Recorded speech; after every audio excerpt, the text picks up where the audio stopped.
I sold off your house to teach you a lesson in respect, my stepmother hissed into the phone. The new owners move in next week. I just grinned, thinking back to my secret meeting with my late father's lawyer. Good luck with that, I told her. She had no clue what was about to unfold. Have you ever had someone try to rip your entire family legacy right out from under you, just to prove a point? My stepmother, Brenda, thought she had won. She gleefully told me she'd sold my childhood home to teach me a lesson about respect. But what she didn't know, my father, even from the grave, had already outmaneuvered her. It feels like just yesterday I was on the phone, hearing Brenda's sneering voice. I sold your house to teach you a lesson about respect. The new owners move in next week. My hand didn't even tremble as I held the receiver. A calm, almost chilling smile spread across my face as I remembered a secret meeting with my late father's lawyer. Good luck with that, I simply replied. She had absolutely no idea what was coming, and Dad had made sure of that, even before cancer took him from us last year. Before I dive into this wild family drama, I'd love to know where you're watching from. Drop your location in the comments below. Now, this wasn't just any house. This was the house.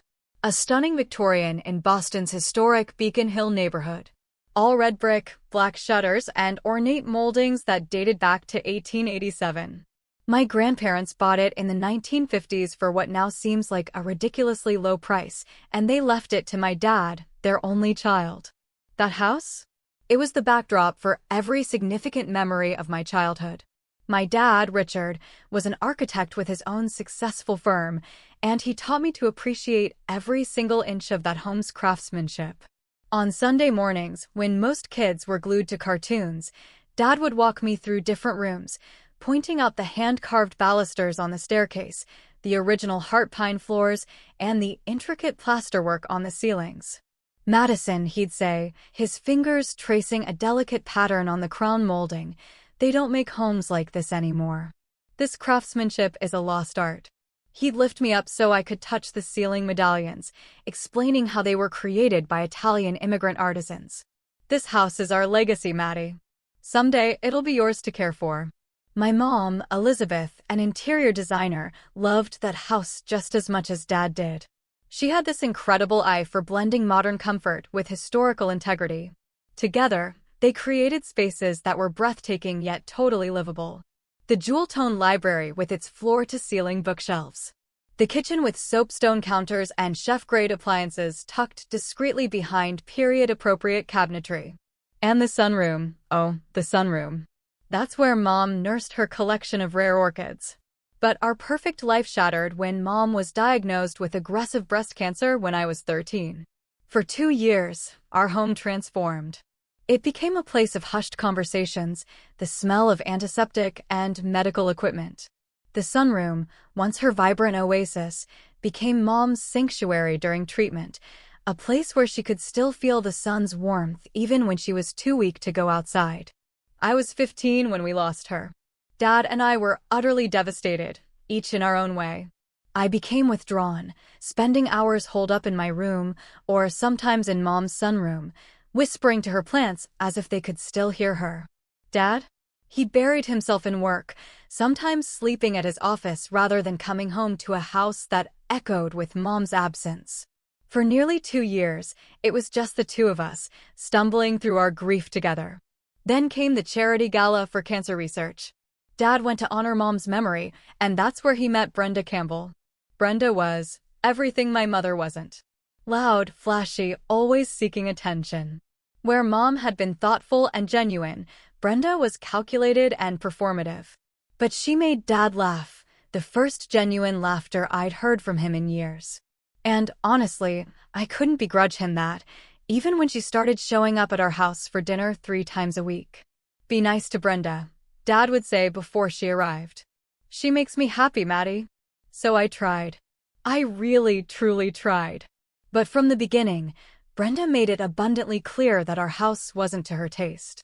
This place is so old, she'd say, running a perfectly manicured finger along our antique sideboard.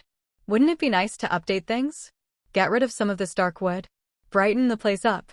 Each suggestion felt like an attempt to erase my mother. The dated wallpaper in the dining room that Mom had carefully selected. The old-fashioned clawfoot tub Mom and I used for bubble baths when I was little. The cluttered bookshelves overflowing with volumes containing Mom's handwritten notes in the margins. It was heartbreaking. When Dad announced their engagement after only 8 months of dating, I forced a smile and congratulated them. I was 17 then, and I told myself I only needed to endure Brenda for 1 more year before college would provide my escape. The wedding? It was lavish. Brenda's choice, not Dad's. He would have preferred something intimate, like his wedding to my mother in our backyard garden. Instead, we had a 200-person extravaganza at one of Boston's premium hotels. I stood beside them as maid of honor, watching Brenda beam at the photographer instead of my father during their vows. It felt wrong. After the honeymoon, things changed rapidly. Brenda began redecorating immediately. Room by room, my mother's touch vanished from her home. The antique Persian rugs were replaced with modern geometric patterns. The warm colors gave way to stark whites and grays. Family photos were rearranged to prominently feature Brenda, with many of the ones featuring just Dad, Mom, and me disappearing altogether. Dad seemed oblivious, or maybe he was just grateful not to be alone anymore. When I tried to talk to him about it, he'd brush off my concerns. "Your mother would want us to move forward, Maddie," he'd say. "Brenda needs to feel like this is her home, too." But it went beyond redecorating. Brenda started inserting herself between Dad and his longtime friends. The couples who'd been fixtures at our dinner table for years were suddenly too boring or stuck in the past. Dad's college roommate, who visited every summer, was now imposing. His sister, my Aunt Carol, was always criticizing Brenda, though I'd never heard Aunt Carol say an unkind word about anyone in my life. Gradually, our social circle shrank to Brenda's friends and colleagues. Dad seemed to shrink too, deferring to Brenda on matters he once would have decided confidently on his own. By the time I left for college at UCLA, as far from Boston as I could reasonably go, Dad was calling me less frequently, always when Brenda was out. Our conversations felt rushed and guarded. When I'd ask about coming home for a weekend, there was always some reason why it wasn't a good time. Brenda's hosting a work event. Brenda's remodeling the guest room. Brenda thought it would be better if I visited during scheduled breaks when they could properly prepare. So I adapted. I spent holidays with friends or with Aunt Carol, who had been similarly exiled. I focused on my studies, double majoring in architecture and historic preservation, a tribute to both my parents that went completely unrecognized by my father. Still, Dad found ways to maintain our connection. He'd send care packages to my dorm with notes saying, "Don't tell Brenda how much chocolate I sent." He'd make business trips to California that conveniently coincided with my semester breaks. During these stolen moments, I'd catch glimpses of my real father. The one who laughed easily and spoke passionately about his projects. The one who wasn't constantly checking his phone to respond to Brenda's texts. During my senior year, Dad surprised me by flying out for a weekend alone. "Brenda thinks I'm at a conference in Chicago," he confessed as we walked along the Santa Monica Pier. "I needed to see you, Maddie, to talk to you without interference." That day, he asked detailed questions about my life, my studies, my goals after graduation.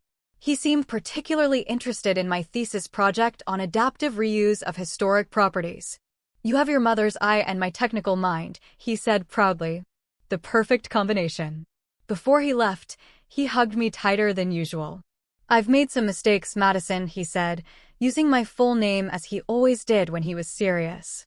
"But I want you to know that you are the most important person in my life." Never doubt that. I didn't know then that he was saying goodbye in his way. I didn't know that he'd already received his diagnosis.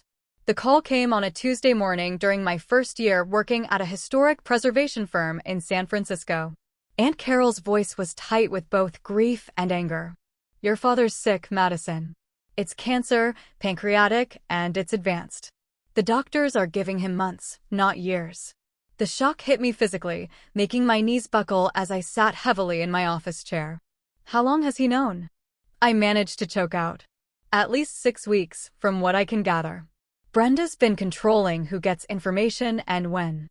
I only found out because I ran into James from your dad's firm. I was on a plane that afternoon."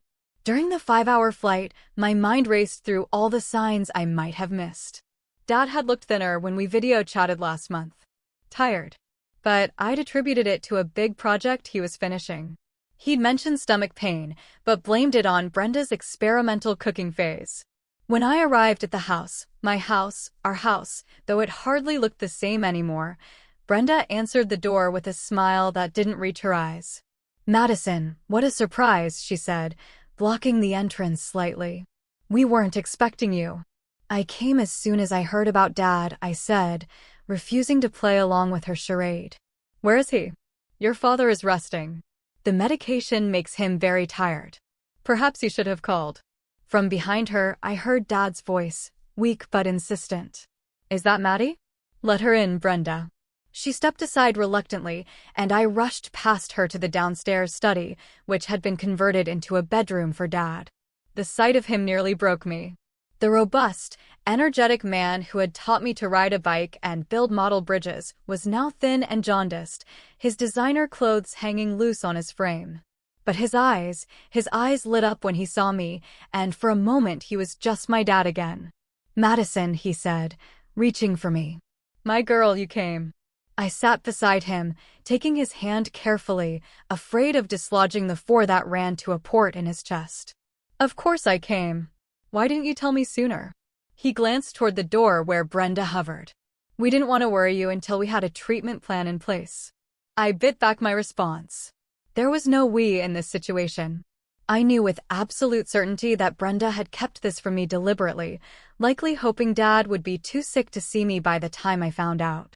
Over the next few weeks, I took a leave of absence from my job and moved back into my old bedroom, which Brenda had thankfully not yet converted into the home gym she'd been planning. I coordinated with Dad's doctors, arranged for a home health nurse, and spent every possible moment with him. Brenda was visibly annoyed by my presence, but couldn't object without seeming heartless. Instead, she found subtle ways to assert her control, rescheduling nurse visits without telling me, accidentally discarding the soft foods I prepared for Dad, insisting on accompanying him to appointments where she would speak over both of us. But she couldn't be there all the time. She had her real estate business to run and social obligations she deemed too important to miss, despite my father's condition. During these precious hours alone with Dad, we reconnected in a way we hadn't been able to in years. "I'm sorry, Maddie," he told me one afternoon as we looked through old family albums I'd rescued from the attic. "I let her come between us, between me and everyone who mattered." "It's okay, Dad," I said, though we both knew it wasn't. "No, it's not. I was weak. After your mother died, I was so lost. Brenda was decisive when I couldn't be, strong when I felt broken. But that strength, it became a wall. I see that now." On days when he felt stronger, Dad would ask me to help him to the sunroom, the one space Brenda hadn't completely redesigned, perhaps because she rarely used it. There, surrounded by the offspring of my mother's beloved plants that the housekeeper had quietly continued to tend, Dad began to have mysterious private conversations with me. "I need you to understand something, Madison," he said one day, his voice barely above a whisper. "Things aren't always what they seem. I've made arrangements to make things right." "What kind of arrangements, Dad?" I asked, but he shook his head. "Not now, after.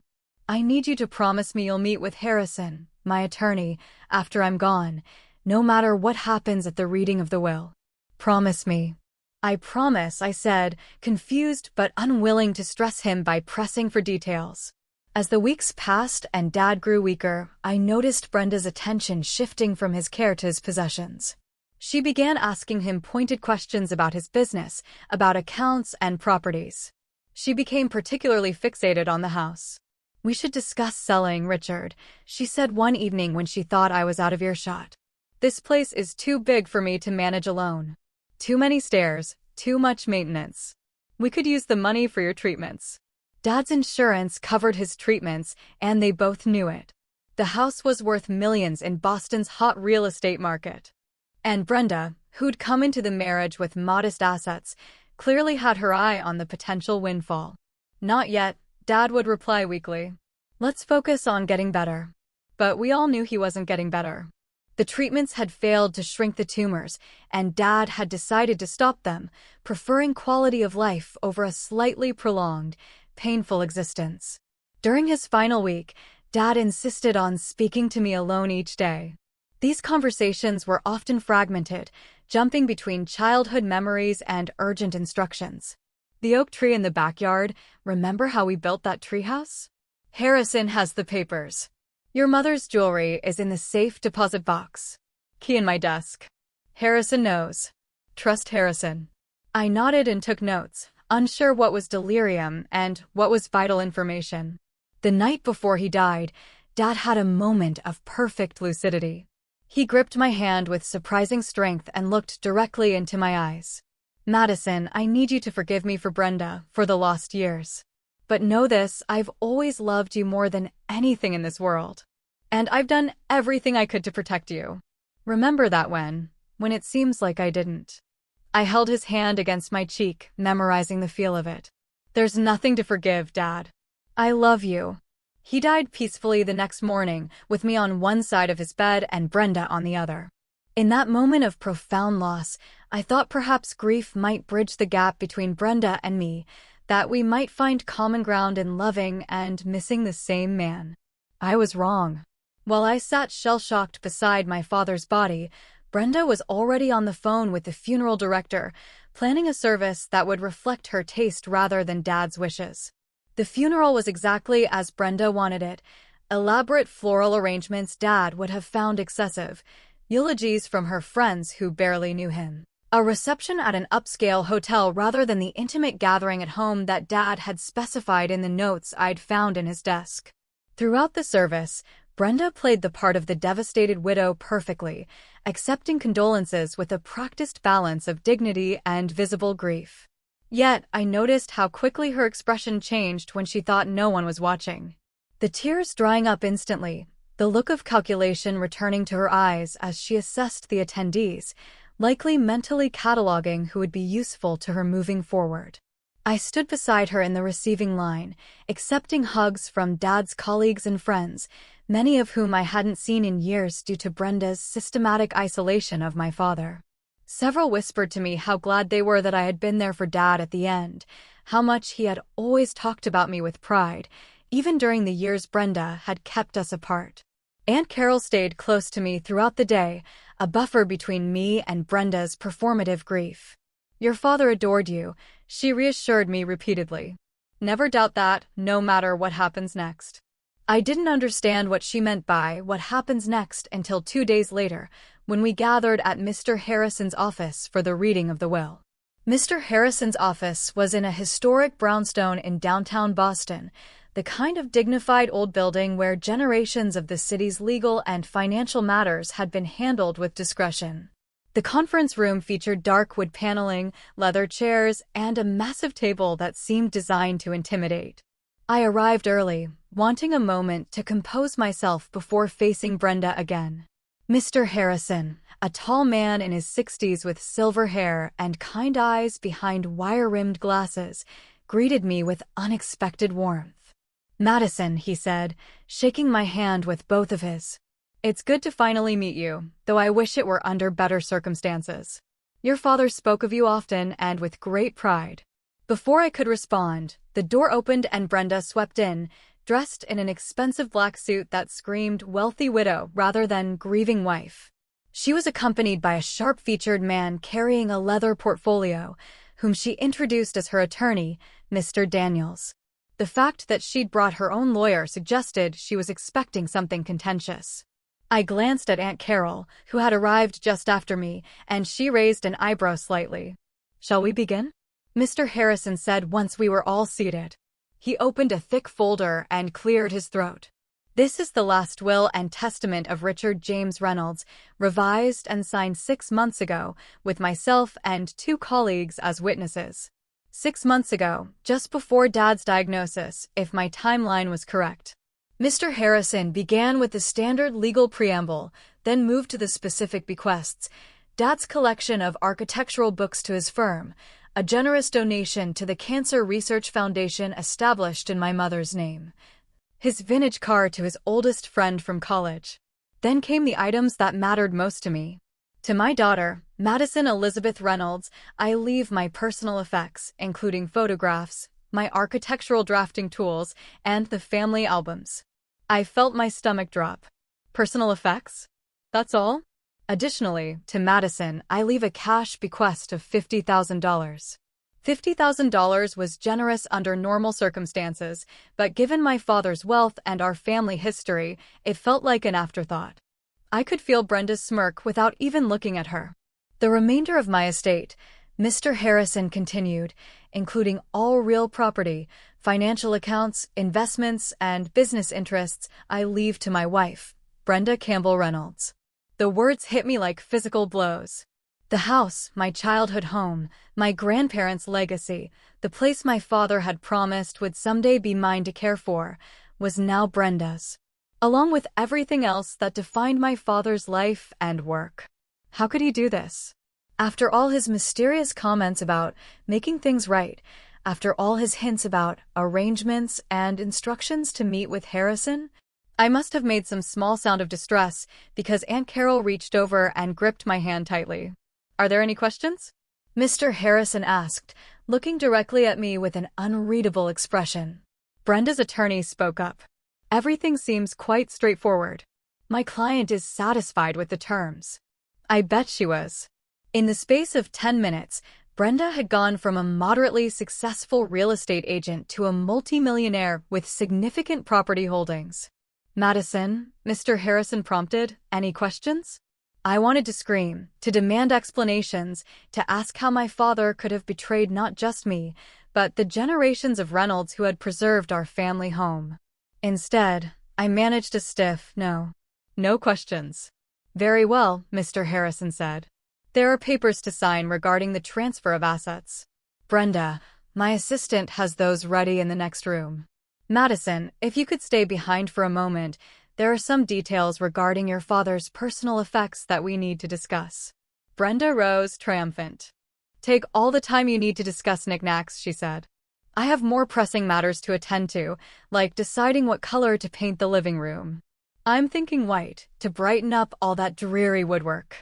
She swept out with her attorney, leaving me stunned and shaking with both grief and anger. As soon as the door closed behind them, Mr. Harrison's formal demeanor changed. He quickly crossed to a sideboard, poured a glass of water, and brought it to me. Drink this, he instructed gently, and then listen very carefully. All is not as it appears, Madison. I took the water automatically, my mind still reeling. What do you mean? She got everything. The house, the money, everything he worked for. Not exactly, he said, his voice lowered conspiratorially. He reached into an inner pocket of his suit jacket and withdrew a small envelope. Your father asked me to give you this privately after the formal reading. And he asked me to tell you that you must meet me tomorrow at 10 a.m. at the Blackbird Cafe on Charles Street. Come alone. Tell no one. I took the envelope with trembling fingers. Inside was a note in my father's unmistakable handwriting. Madison, what you heard today is not the full story. Harrison will explain everything tomorrow. Trust him completely. Remember what I told you. Things aren't always what they seem. I've made arrangements. I love you more than anything. Dad. I looked up at Mr. Harrison, confused hope beginning to replace my despair. I don't understand. You will, he promised. Tomorrow. For now, play along. Let Brenda believe she's won. It's what your father wanted. As I drove away from the attorney's office, I glanced in my rearview mirror at the house that had been my home. The house I thought I'd never see again, except as a visitor at Brenda's mercy. I watched her go inside, already on her phone, likely sharing the news of her windfall with friends. Later that evening, as I sat in Aunt Carol's guest room trying to make sense of the day's events, I received a text from a high school friend who still lived in the neighborhood, just drove by her house.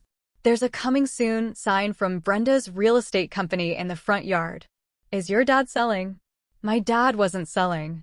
My dad was gone. And Brenda wasn't wasting any time claiming her prize and turning it into cash. The Blackbird Cafe was a small, unassuming establishment tucked between a bookstore and a florist on Charles Street. It was the kind of place locals treasured and tourists overlooked, with mismatched furniture and the best scones in Boston. Dad and I used to come here on Saturday mornings when I was in high school. I arrived 15 minutes early, too anxious to wait any longer at Aunt Carol's. I chose a table in the back corner, positioned so I could see both the entrance and the emergency exit, a habit from my years living in San Francisco. At precisely 10 o'clock, Mr. Harrison appeared, carrying a weathered leather briefcase that looked like it had accompanied him through decades of legal practice. He ordered coffee for both of us before sitting down across from me. "Thank you for coming, Madison," he said, his formal tone contrasting with the casual setting. "What I'm about to share with you was planned meticulously by your father over the past year. He wanted to protect you, but he needed to protect himself as well, at least until the end." "Protect himself from Brenda?" I asked. It wasn't a question. Harrison nodded. "Your father realized, too late I'm afraid, the true nature of his marriage. By the time he understood what Brenda was, he was already trapped in ways that made a simple divorce complicated." "What do you mean, complicated?" "Dad had all the money, all the power in that relationship." Harrison smiled sadly. "Power isn't always about money, Madison. Brenda had gathered quite a collection of compromising information on your father. Business decisions that, taken out of context, could have been portrayed as unethical. Private struggles after your mother's death that could have damaged his reputation. Nothing illegal, nothing truly wrong, but enough that a vindictive ex-wife could have destroyed the firm he'd built over 30 years. I thought about the changes in my father over the years of his marriage to Brenda. How he'd become more withdrawn, more cautious, less the bold and principled man I'd grown up admiring. So, he stayed with her, even though he knew she was toxic? He did. But about 18 months ago, he came to me with a plan. He suspected his health was declining, though he hadn't yet received the formal diagnosis. He wanted to ensure that Brenda would be provided for, as he had promised in their marriage vows, but he was determined that she would not be the one to inherit the Reynolds family home. Harrison opened his briefcase and removed a thick folder. "Your father created an irrevocable trust 3 years before he married Brenda. At that time, he transferred ownership of the house to the trust, with himself as the beneficiary during his lifetime, and you as the successor beneficiary upon his death." My mind was racing to keep up. "But at the will reading yesterday, the will dealt with assets in your father's name at the time of his death. The house was not among those assets, though Brenda never realized this. Your father maintained the fiction that he owned the house, paying for all maintenance and taxes from his personal accounts. The trust arrangement was buried in legal documents that Brenda, despite her business acumen, never thought to investigate." He handed me the folder. "These are copies of all the relevant documents. The house is yours, Madison. It has been, legally speaking, since the moment your father died. Brenda has been living there as an unwitting guest for the past week." I opened the folder with trembling hands. There it was in black and white, the Reynolds Family Trust, with me named as trustee and beneficiary. Additional documents showed the transfer of the house to the trust, dated 3 years before Dad and Brenda's wedding. But why the charade yesterday? Why let me believe, even for a day, that I'd lost everything? Harrison's expression turned grave. "Your father knew Brenda would fight any direct bequest to you. He feared she might challenge the will, drag you through painful litigation, perhaps even damage the property out of spite if she knew she couldn't have it. He wanted her to reveal her true intentions, which she's done rather spectacularly by immediately putting the house on the market." He reached into his briefcase again and withdrew a sealed envelope. "Your father left this for you as well. He asked that I give it to you only after explaining the trust arrangement." The envelope contained a letter written in my father's distinctive architect's handwriting. Precise block letters that had labeled so many blueprints over the years. "My dearest Madison, asterisk if you're reading this, I'm gone. And Harrison has explained the trust arrangement to you. I hope you can forgive the deception. I couldn't bear the thought of Brenda destroying our family home or using it to manipulate you after I was gone. I realized too late the mistake I made in marrying her. By the time I understood who she truly was, I was trapped by circumstances I won't burden you with. but I would not, allow my mistake to rob you of your birthright. Asterisk, asterisk, the trust arrangement was created before Brenda came into my life, and I kept it hidden from her throughout our marriage. The Reynolds house is yours now, as it always should have been. I know I've disappointed you in many ways these past years. I let Brenda come between us when I should have fought harder to keep you close.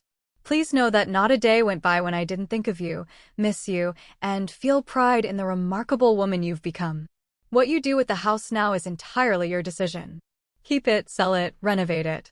The choice is yours, but I wanted you to be the one to decide its fate, not Brenda. Asterisk, asterisk, there is one more thing. In the master bedroom, behind the reproduction of Monet's water lilies that Brenda insisted on hanging, a ghastly thing, there is a small wall safe.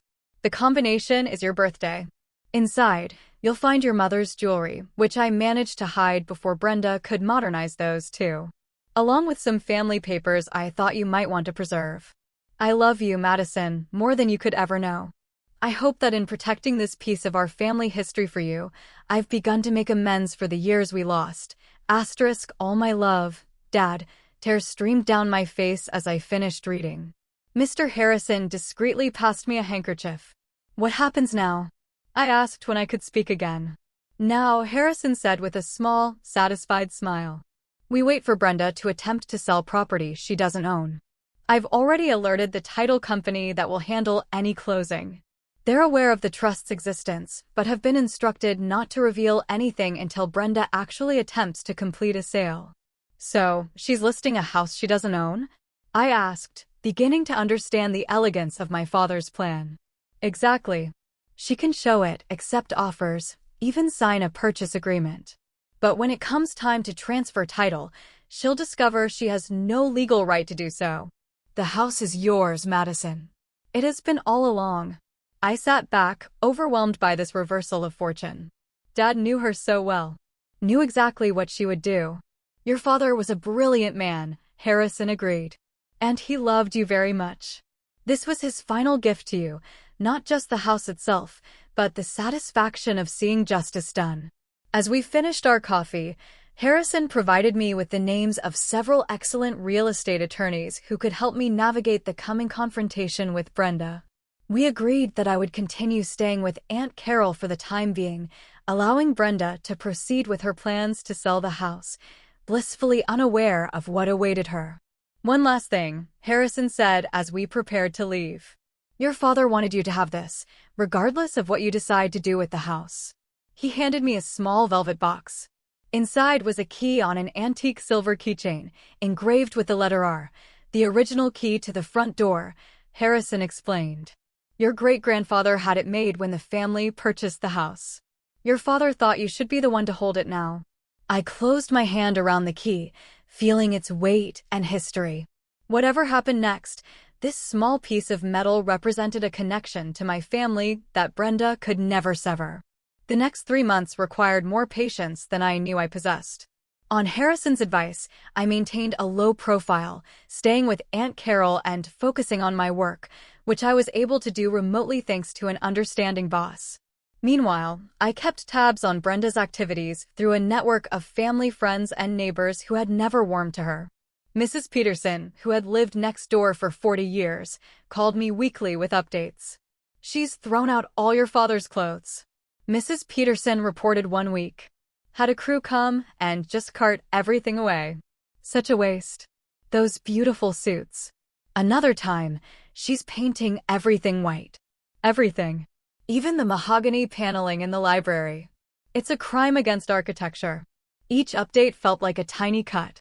But the call I'd been waiting for came on a Tuesday afternoon in early spring. There is a for sale sign in the yard. Mrs. Peterson chirped. And a lockbox on the door. She's listing it with her own company. Asking price is $4.5 million. The house was worth at least that in Boston's market, especially given its history and location. But Brenda wouldn't see a penny of it.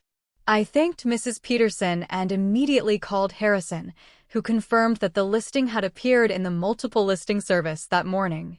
Now we wait, he said. Let her find a buyer. Let her get all the way to closing. Then we'll address the matter of actual ownership. I followed the listing online, watching as Brenda hosted an open house that drew dozens of potential buyers. The virtual tour showed rooms I barely recognized, sterile white boxes stripped of character and history. She'd removed built-in bookcases, covered original fireplaces with drywall, and replaced the hand-carved newel post on the main staircase with something sleek and modern. Each change felt like a personal assault. Exactly 2 weeks after listing, the status changed to pending, meaning Brenda had accepted an offer. According to Harrison's sources at the title company, the buyers were a tech executive and his wife relocating from Seattle, prepared to pay the full asking price in cash. That's when Brenda called me. I'd been expecting it. This final twist of the knife. This opportunity to gloat. "Madison," she said when I answered, her voice syrupy with false concern. "I realized I never told you about the house."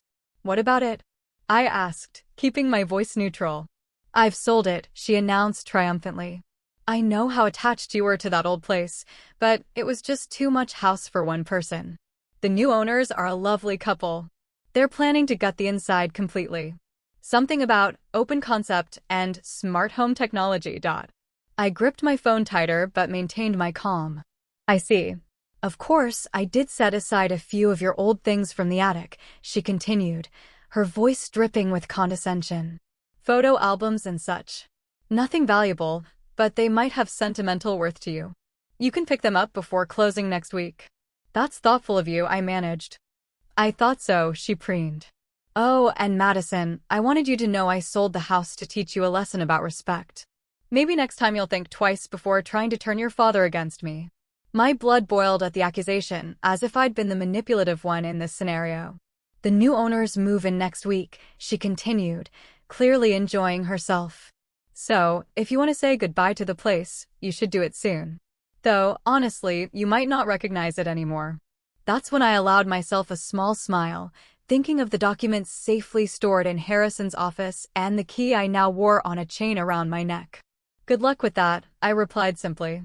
"What's that supposed to mean?" she demanded, her tone shifting from smug to suspicious. "Nothing," I said. "I'm sure everything will work out exactly as it should. Goodbye, Brenda." I hung up and immediately called Harrison to let him know that closing was scheduled for the following week. He promised to have our legal team ready. "Should I be there?" I asked. "Absolutely," he said. "After all, you're the only one who can actually transfer ownership of the property." The week passed in a blur of preparation. Harrison arranged for a court reporter to be present to document the proceedings. We alerted the title company's legal department, who prepared the necessary paperwork to clarify the true ownership. I even had a locksmith make a new set of keys for the front door. The original would remain around my neck, but I might need spares depending on what I decided to do with the house. The morning of the closing, I dressed carefully in a tailored navy suit that projected both professionalism and authority. Aunt Carol drove me to the title company's office, squeezing my hand before I got out of the car. "Richard would be so proud of you," she said. "Go get your house back." I met Harrison in the lobby, and together we waited until everyone else had arrived before making our entrance. Through the glass doors of the conference room, I could see Brenda holding court, laughing with the real estate agents and the buyers, a professionally dressed couple in their 40s. Papers were spread across the large table, pens at the ready. Harrison and I exchanged a glance, and he nodded. It was time. When we walked in, Brenda's smile froze on her face. "Madison, what are you doing here?" "Hello, Brenda," I said calmly. "I believe you're trying to sell my house." The conference room at Boston Trust Title Company fell silent as all eyes turned to me. Brenda recovered quickly, her smile tightening into something predatory. "Madison is my late husband's daughter," she explained to the confused buyers. "She's having some trouble accepting the sale, but I assure you everything's in order." She turned to me, her voice hardening. "This is highly inappropriate. If you wanted to say goodbye to the house, you should have done it earlier." The male buyer, who introduced himself as Jonathan Kelly, looked uncomfortable. "Perhaps we should give you a moment to sort this out?" "That won't be necessary," Harrison interjected smoothly, placing his briefcase on the table. "I'm Edward Harrison, attorney for Madison Reynolds. And I'm afraid Mrs. Reynolds is correct. You are indeed attempting to sell property that doesn't belong to you, Miss Campbell. It's Mrs. Reynolds, Brenda snapped. And the house absolutely belongs to me. Richard left everything to me in his will. We all heard it read. The title company representative, a woman named Ms. Patel, who had been quietly observing, spoke up. We have a copy of Mr. Reynolds' will on file, which does indeed leave his estate to his wife, Brenda Campbell Reynolds. The will addresses assets that were in Richard Reynolds' name at the time of his death, Harrison explained, opening his briefcase and withdrawing a folder. However, the property at 47 Beacon Hill Avenue was not among those assets. He handed a document to Ms. Patel. This is the deed transferring ownership of the property to the Reynolds Family Trust. Dated May 15, 2016, 3 years before Mr. Reynolds married his wife. Ms. Patel examined the document carefully, then nodded. This appears to be in order, but I'll need to see the trust documents as well. Harrison produced another set of papers. The trust designates Richard Reynolds as beneficiary during his lifetime, with Madison Reynolds as successor beneficiary upon his death. Madison is also named as trustee. Brenda's face had gone from confidence to confusion to fury in the space of seconds. This is ridiculous. Richard never mentioned any trust to me. He couldn't have done this without my knowledge. On the contrary, Harrison replied calmly. The trust was established long before you entered the picture, Ms. Campbell. Mr. Reynolds had no obligation to inform you of its existence, particularly as it concerned property that was never part of your marital assets. Ms. Patel was reviewing the trust documents with increasing concern. These appeared to be legally executed and properly recorded with the county. She turned to her computer, typing rapidly. Yes, here it is in the property records. The last transfer of this property was to the Reynolds Family Trust in 2016. Brenda's real estate agent, a polished woman in an expensive suit, leaned forward. There must be some mistake. We ran title searches before listing the property. You ran a name search for Richard Reynolds, I imagine, Harrison said. But as the property was owned by a trust, not an individual, it wouldn't have appeared in those results. Mrs. Kelly, the female buyer, looked increasingly distressed. What does this mean for our purchase? Ms. Patel sighed. It means that Mrs. Reynolds, Brenda Reynolds, does not have the legal right to sell this property. She is not the owner. This is absurd. Brenda exploded, standing up so abruptly that her chair rolled backward and hit the wall. Richard and I lived in that house for 5 years. I've been paying the property taxes since his death. Using funds from the estate, I imagine, Harrison noted. Funds that were rightfully left to you. But the house itself was never yours to sell. Brenda turned to me, her carefully maintained facade crumbling to reveal the rage beneath. You knew about this. You let me list the house, find buyers, go through this whole process knowing I couldn't sell it. Yes, I said simply, my voice unwavering.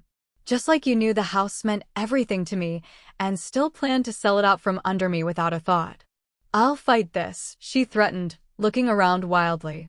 I'll contest the trust. Richard wasn't in his right mind when he set this up. He was manipulated. Harrison smiled thinly. The trust was established years before his illness, Ms. Campbell. And it was witnessed by myself and 2 other attorneys, all of whom will testify to Mr. Reynolds' sound mind and clear intentions. But by all means, pursue litigation if you wish. Discovery would be illuminating, I imagine. The implication was clear. Any legal battle would expose whatever compromising information Brenda had used to control my father during their marriage. Brenda's face went white, then red. She turned to her real estate agent. Call my lawyer now. While the agent stepped out to make the call, Ms. Patel addressed the Kellys apologetically. I'm very sorry, but we cannot proceed with this closing. The seller does not have legal title to the property. Jonathan Kelly looked understandably upset. We've already given notice on our apartment. We're supposed to move in next week. I felt a pang of sympathy for the couple, caught in the middle of this drama. Mr. and Mrs. Kelly, I said, I apologize for the situation. You should know that I have no intention of keeping you from the home you've chosen. If you're still interested, as the actual owner, I would be happy to sell you the property directly. Mrs. Kelly blinked in surprise. You would? Of course. We can discuss terms that would be fair to everyone, except perhaps Miss Campbell's commission, I added, unable to resist the small dig. Brenda's lawyer arrived within 20 minutes, a different attorney than the one who had accompanied her to the will reading.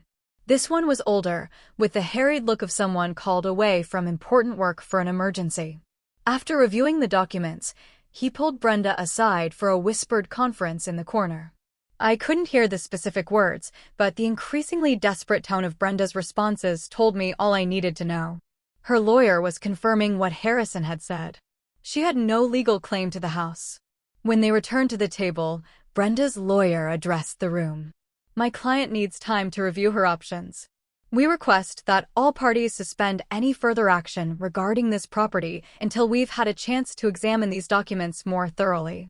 Of course, Harrison agreed smoothly. However, I should note that as of this moment, Ms. Campbell is residing in a property owned by Madison Reynolds without permission. Ms. Reynolds would be within her rights to demand immediate vacancy. It was a power move, and we all knew it. Legally, I could have Brenda removed from the house immediately. Brenda's lawyer cleared his throat. We would request a reasonable accommodation to allow my client time to relocate.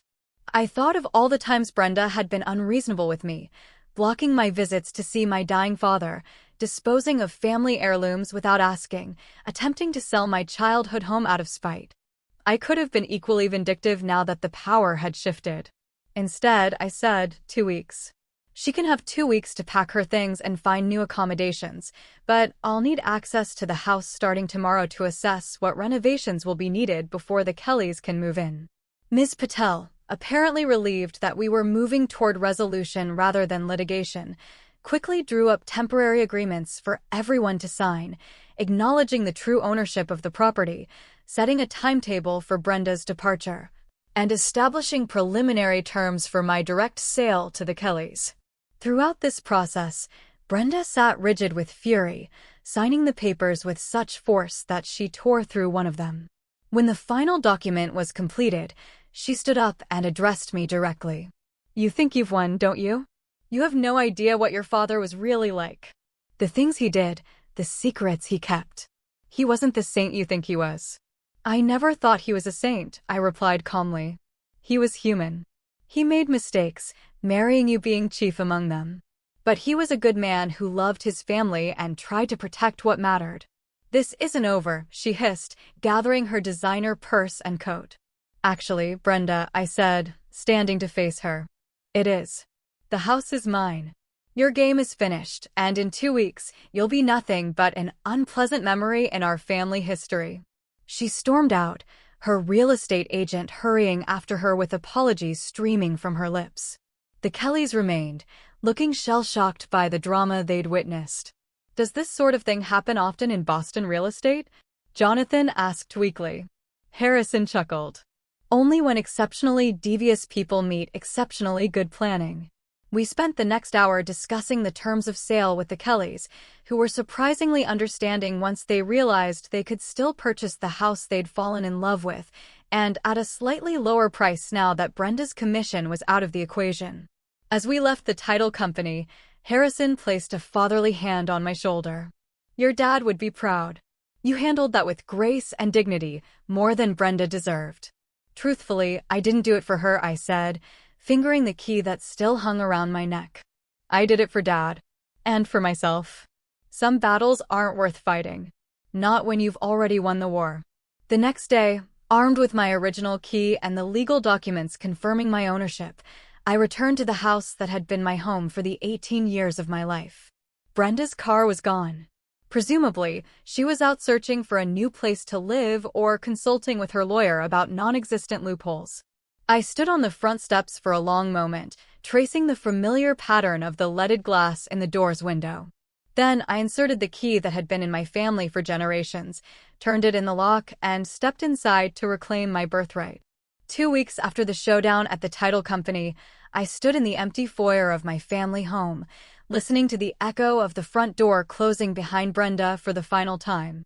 She had departed with as much drama as she'd lived, hiring an excessive number of movers, making pointed comments about items she was generously leaving behind, and finally delivering a sealed envelope that she claimed contained the truth about your father. I had accepted the envelope politely, waited until she was gone, and then promptly dropped it, unopened, into the fireplace in the library, one of the few original features she hadn't managed to destroy during her redecorating frenzy. Whatever truth Brenda thought would hurt me didn't matter anymore. I had my own truth, confirmed by Dad's actions and his final letter. The house felt simultaneously familiar and foreign. The bones were the same: the grand staircase, the high ceilings, the distinctive crown moldings that had survived Brenda's modernization efforts. But the spirit had been altered by her cold white paint, the removal of built-in bookshelves, and the replacement of antique fixtures with trendy modern alternatives. I had sold the house to the Kellys, as promised, but with a contingency that gave me 2 months to live there before they took possession. I needed that time to reconnect with the home, to decide what items to keep, and to oversee the restoration of some of the architectural features Brenda had damaged. My first night alone in the house, I wandered from room to room, reacquainting myself with the spaces that had shaped my childhood. In my old bedroom, now stripped of personality and painted the same sterile white as the rest of the house, I could still see the shadows of where my posters had hung, the slight indentation in the window seat where I'd spent countless hours reading. I saved the master bedroom for last. It had been my parents' room, then Dad and Brenda's, and I entered it with a mix of reverence and trepidation. Brenda had completely redesigned the space, replacing the warm cherry furniture with sleek gray and chrome pieces, covering the original hardwood floors with white carpet, and, as Dad had mentioned in his letter, hanging an oversized reproduction of Monet's water lilies over the fireplace. I carefully removed the artwork, revealing the wall safe, just as Dad had described. My fingers trembled slightly as I entered my birthday, 629, into the combination lock. The mechanism clicked, and the door swung open. Inside were several velvet jewelry boxes, a thick manila envelope, and a smaller white envelope with my name written in Dad's distinctive handwriting. I opened the white envelope. "My darling Madison, asterisk if you're reading this, you've reclaimed your birthright and discovered the safe. Inside, you'll find your mother's jewelry, which she always intended for you to have. The sapphire set was her favorite. She wore it the night we got engaged." The manila envelope contains family papers, including the original deed to the house from your great-grandparents' purchase. There are also some of my private journals, which I hope will help you understand the choices I made, both good and bad. I have one last confession, Madison. In the last years of our marriage, as Brenda became more controlling and I became more ill, I began secretly restoring some of the family heirlooms she thought she had disposed of. Look in the attic, behind the chimney access panel. There you'll find the items I managed to save. Your mother's favorite books, photographs Brenda removed from albums, the hand-carved music box your grandfather made for you. I couldn't save everything, and for that, I'm sorry. But I saved what mattered most, as I tried in my imperfect way to save what mattered most for you. This house, your inheritance, your future. Live well, Madison. Be happy. And know that wherever I am proud of the woman you've become. Asterisk all my love, Dad. Tears streamed down my face as I clutched the letter to my chest. Even in his final months, weakened by disease and controlled by Brenda, Dad had been fighting for me in his own quiet way. He hadn't been perfect. His choice to marry Brenda had caused us both pain. But he had done his best to make amends, to protect what he could for me. I opened the jewelry boxes one by one, memories flooding back with each piece. Mom's pearl earrings that she wore to every Christmas Eve service. The delicate gold bracelet Dad had given her on their anniversary. And yes, the sapphire set, a necklace, earrings, and ring that matched Mom's eyes perfectly. The manila envelope contained exactly what Dad had promised: family documents, his personal journals, and photographs I had thought lost forever. I would read the journals eventually, but not yet. Tonight was about reconnection. I made my way to the attic, flashlight in hand, and located the chimney access panel. Behind it, just as Dad had described, was a hidden cache of family treasures, items Brenda had discarded or hidden that Dad had secretly recovered and preserved. Mom's dog-eared copy of Pride and Prejudice with her notes in the margins. The family photo albums spanning generations.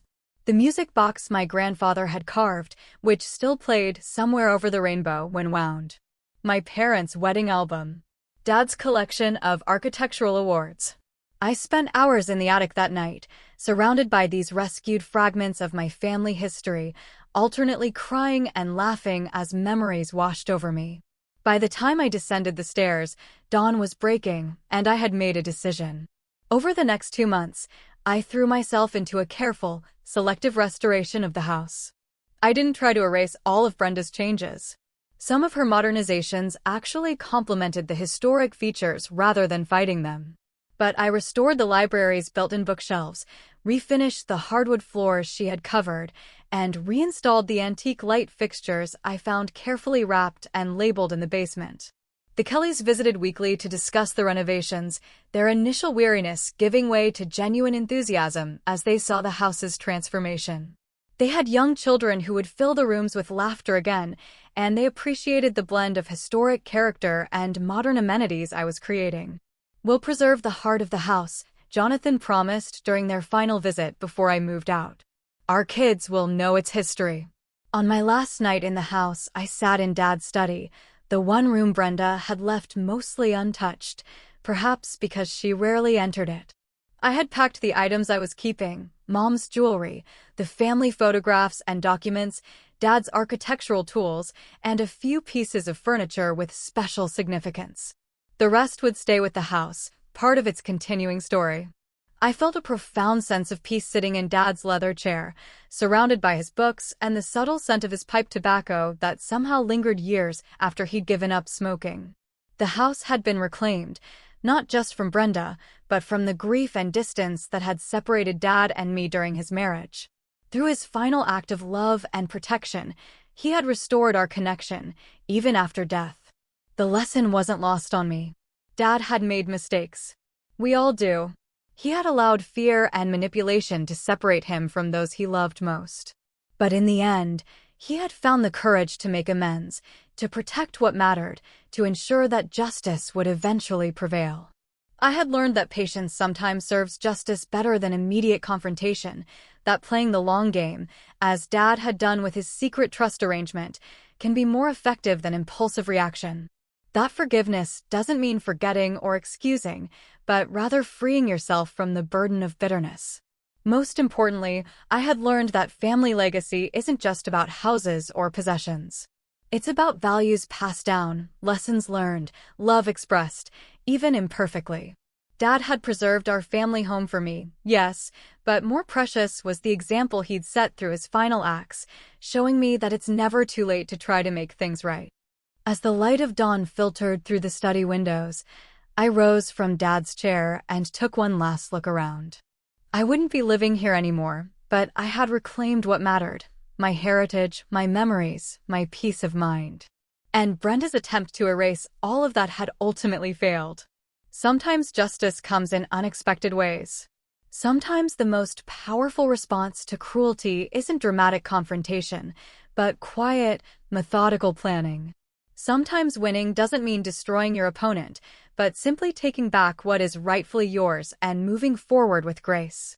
As I closed the front door behind me for the final time, I felt Dad's presence beside me, his hand symbolically on my shoulder. "We did it, Dad," I whispered. "We showed her that some things can't be bought, sold, or stolen. Some things are protected by love." What about you? Have you ever had to deal with someone trying to take something that was rightfully yours? How did you handle it? I'd love to hear your stories in the comments below.